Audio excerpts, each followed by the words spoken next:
Ok, Martin TV, on a passé une journée avec Antoine de Caunes. Et là, je vous présente les sapeurs de Congo-Kinshasa. Si vous avez de la chance, vous pouvez les croiser ici, 13 rue Marcadet. C'est Martin TV.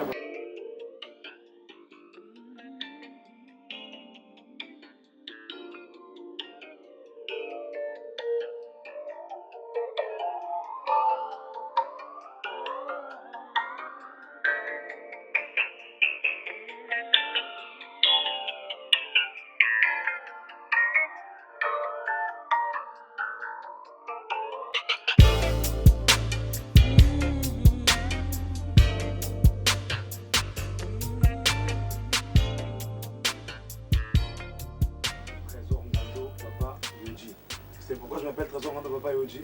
Parce que moi, je suis l'homme en Yoji à ma moto. Je m'habille que en Yoji à ma moto. Je vis, je dors, je me réveille avec. Et j'ai mon petit slogan. Comment je dis, toi t'as ça, et tout le monde répond, Ajuwa. Ça veut dire, il a pris ça où? Moi, je suis l'homme de Yoji à ma moto. Trésor Ngando, avec mon équipe Armée Rouge, des Papa Wemba, Al-Qaïda, Kiss. Comme les Yoji à ma moto. Les Moschino, les Versace. Les Cascabajak aussi, non? Oui, oui. Tous ces gens. Ça, c'est pas des couturiers qui ont apparu dans les années 50. C'est des couturiers qui ont apparu dans les années 70. Oui. Ouais, c'est pareil. Ah, ce genre de tenues vestimentaires, ça a toujours été, et ça sera, et ça restera toujours. Tu connais l'histoire de Yoji? Non, pas. À fond, je suis à fond dedans. Je dis, je suis à fond dedans. Pourquoi Yamamoto et pas un autre? Moi, c'est mon kiff. Moi, c'est mon kiff parce qu'en fait, depuis que j'ai commencé à mettre ça, j'ai qu'à acheter ça. Genre en 2015, je vais pas commencer à acheter comme ça. Dans mon placard, il n'y a que ça. Je vais pas commencer à acheter comme des garçons. Quand vous allez dans les magasins, est-ce qu'ils vous traitent différemment? Est-ce qu'ils vous traitent mieux que les autres clients lambda ou pas? Ça dépend des marques, la relation que tu as avec eux, le niveau des habits que tu as achetés, l'affiliation que vous avez mis en commun. Si ça fait 10 ans que vous connaissez, c'est sûrement que vous êtes en bonne collaboration. Mais est-ce que vous... Mais vous savez, dans la mode, il y a plus riche que nous. Nous, on est juste... Oui, voilà, c'est la question que je... Est-ce que vous considérez dans la mode? La mode, c'est pour les riches. Mais est-ce que vous sentez mis à l'écart par rapport aux gens de la mode plus traditionnelle? Par exemple, les gens qui sont dans les écoles ou les gens qui travaillent dans les magazines de mode. Est-ce que vous sentez qu'ils vous mettent à l'écart, je sais pas, qu'ils se moquent de vous? Vous êtes des Africains et vous êtes en plus sapeurs et eux, c'est des Occidentaux qui travaillent dans les magazines, etc. Donc c'est-à-dire que eux, les marques, elles viennent directement vers eux et occasionnellement vers vous quand elles veulent vraiment choquer ou elles veulent amener une touche différente. Mais est-ce que vous ressentez un truc, une espèce de mise à l'écart ou pas du tout? Nous, en fait, on va vers la mode. Parce qu'on est des passionnés. Nous, on va vers la mode. Mais ces gens-là, ces Occidentaux, ils ne feront jamais entrer dans leur jeu. Dans le sens que, ils ont fait des études, des croquis, des designs, c'est des designers. Nous, on est passionnés, on a ça dans le sang. Nous, on mise l'argent pour être vêtu de ça, pour acheter. On représente juste, simplement. Et on a une éthique qui est la sapologie. C'est sur le sang du peuple congolais. C'est pas sur les Ivoiriens, c'est pas sur les Camerounais. C'est sur ces Congolais, nous. Kinshasa et Brazza. Donc, la sapologie, c'est une éthique, c'est un nom qui appartient à nous, à notre communauté. C'est pas pour les Burkinabés, c'est pas pour les Ivoiriens. Ils adhèrent à notre idéologie. Oui, c'est vrai. Notre prêtre, notre fondateur, on va dire c'est lui. Et qu'est-ce qu'il a fait lui pour... C'est lui qui a révolutionné, c'est lui qui a fait beaucoup pour la mode. Il s'appelle comment? Avec son ami Papa Wemba. D'accord, ouais. Voilà. Mais nous maintenant, nous sommes des descendants de ces gens-là.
Là, c'est gestuel, là, c'est Antoine Decaune. Venez, je vais vous montrer Antoine Decaune. On va faire la danse, c'est le dab.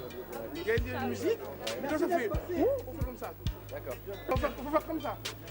Comme ça. Comme ça, rapide. Voilà. Comme ça.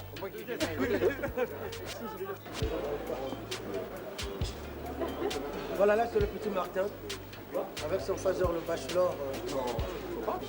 On ne mange plus depuis des années pour ça. Non, mais c'est vrai, c'est... On a faim. Donnez-nous à manger. Ça fait passer par là.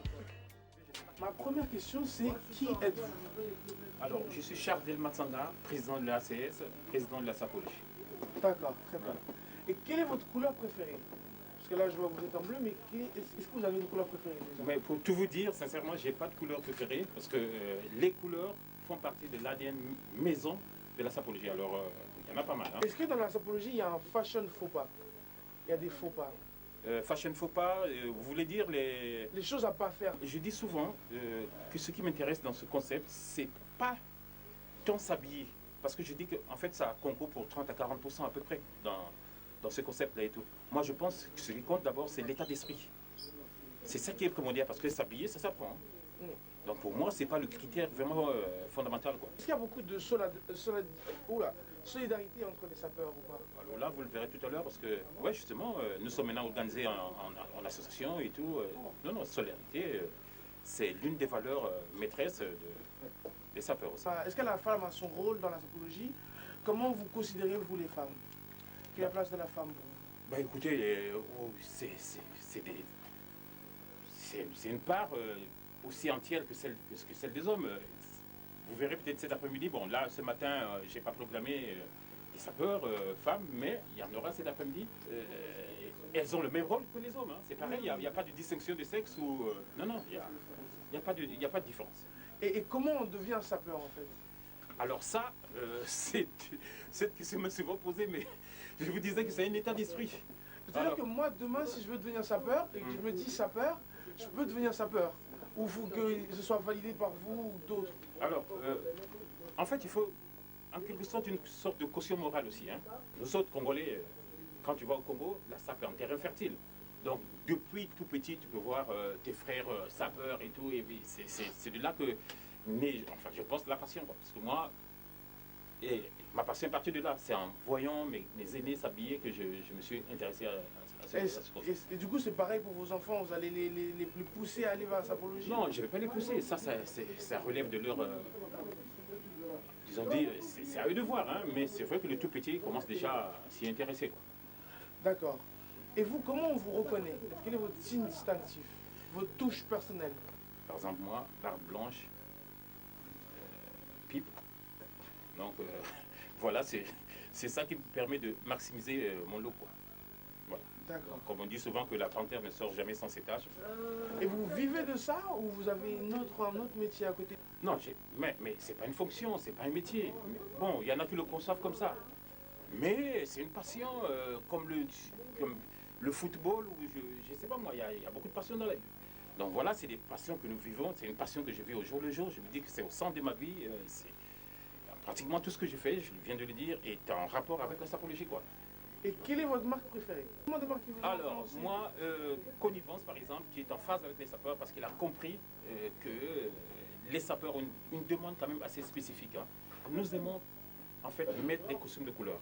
C'est ce qui nous permet d'afficher un certain avant-gardisme vestimentaire. Je peux vous demander de faire un tour dans Paris, vous verrez difficilement un gars habillé comme moi. En général, les gens aiment mettre du noir, du gris, mais nous, les sapeurs, on met des couleurs vraiment très vives. Mais où traînent les sapeurs, en fait, en semaine? Mais partout, par exemple, à Château-Rouge, un peu partout, hein. Nous, on est partout.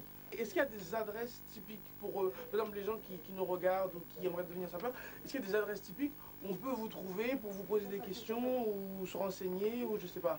Bon, déjà, ici chez Connivence, parce que c'est notre lieu de rendez-vous, hein. Tous les samedis, je suis ici, hein. Donc on se retrouve là pour échanger et tout. Je dirais que Château-Rouge, pratiquement, c'est la base.